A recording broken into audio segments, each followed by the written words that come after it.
Welcome back to Ingenious Accounts World. Preparation of trial balance.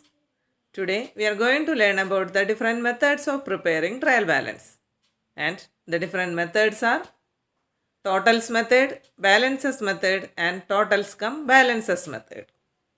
First one, totals method. In this method, total of debits and credits of all the accounts are shown in the trial balance. The debit side total and credit side total of all the accounts are shown in the trial balance. In this method, the trial balance will tally if there is no arithmetical error. But here we cannot verify the arithmetical accuracy of the balances. Here we are showing only the debit and credit totals of all the accounts. And it will not help in the preparation of financial statement. For preparing financial statement, the balances of all the accounts are required. Then it will not help in the preparation of financial statement. Then it is not a popular method of preparing, or it is not a widely accepted method of preparing trial balance.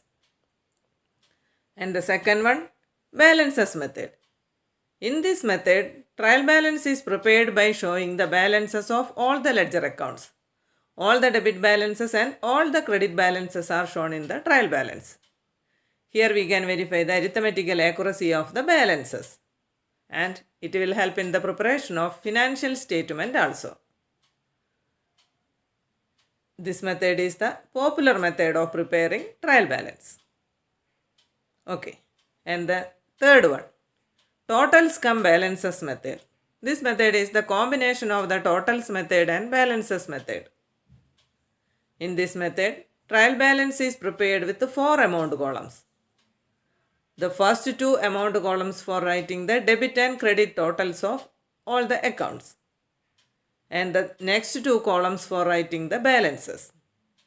One for debit balance and another one for credit balance. In this method also we can verify the arithmetical accuracy of the balances. Also it will help in the preparation of financial statement.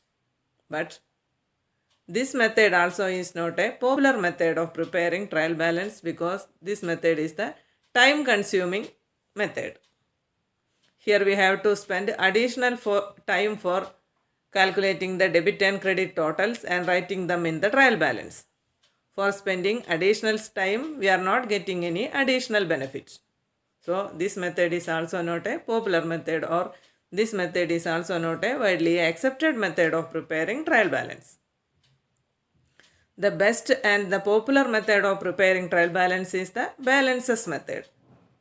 So today we are going to prepare a trial balance in balances method. For that, we have given the balances of accounts for a particular date. Prepare the trial balance as at 31st March 2019. Here the given balances are the balances as at 31st March 2019. We have to prepare a trial balance. Capital, cash, stock, drawings, machinery, sales, purchases, debtors, creditors, sales return, purchases return, wages, goodwill, interest received, bank overdraft and bank loan. These are the different accounts. Now we have to prepare a trial balance. And the different columns in a trial balance are: first one, to write the name of account.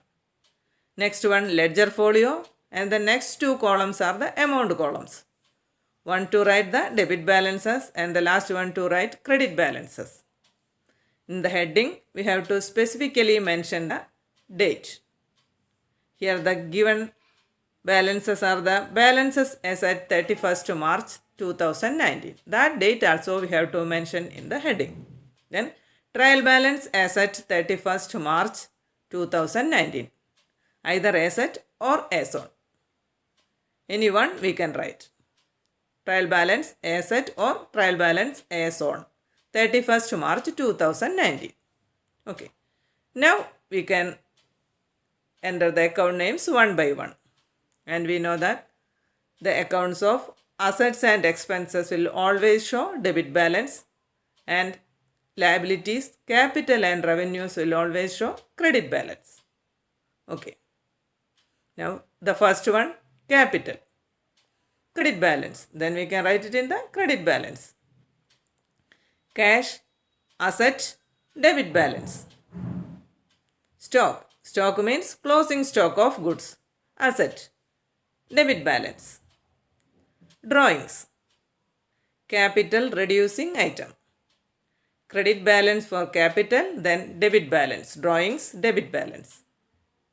Machinery, asset, debit balance. Sales, revenue, credit balance.